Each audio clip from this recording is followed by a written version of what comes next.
યાત્રાધામ અંબાજીના ગબ્બર ખાતે આવતીકાલથી 51 શક્તિપીઠ પરિક્રમા મહોત્સવનો આરંભ થવા જઈ રહ્યો છે। આવતીકાલે નાયબ મુખ્યમંત્રી હર્ષ સંઘવી 51 શક્તિપીઠના પરિક્રમા મહોત્સવની શરૂઆત કરાવશે, તો અંબાજી મંદિર દેવસ્થાન ટ્રસ્ટ સહિત જિલ્લા વહીવટીતંત્ર દ્વારા સંપૂર્ણ તૈયારીઓ પૂર્ણ કરી દેવામાં આવી છે। તમામ શ્રદ્ધાળુઓ માટે વિવિધ સુવિધા સાથે નિઃશુલ્ક ભોજનની વ્યવસ્થા પણ કરવામાં આવી છે। આમ પરિક્રમા મહોત્સવ 3 દિવસ ચાલશે, જેમાં વિવિધ કાર્યક્રમોનું આયોજન પણ કરવામાં આવ્યું છે।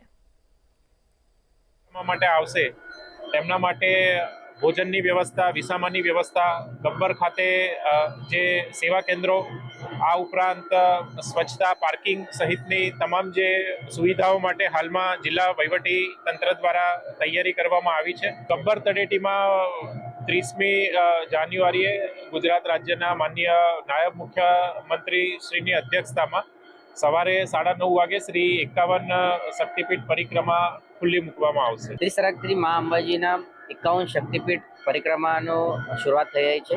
આમાં પોલીસ તરફથી ચોક્કસ બંદોબસ્ત રાખવામાં આવેલ છે, જેમાં 600થી વધારે પોલીસ અને અધિકારીઓની બંદોબસ્તમાં ફાળવણી કરવામાં આવેલ છે। સવારથી સાંજ સુધી 2 શિફ્ટમાં બંદોબસ્ત રહેશે। આ બંદોબસ્તમાં જે બોડી વન કેમેરા છે, અન્ય સીસીટીવી કેમેરાના માધ્યમથી પણ નજર રાખવામાં આવશે। સી ટીમની વ્યવસ્થા પણ છે।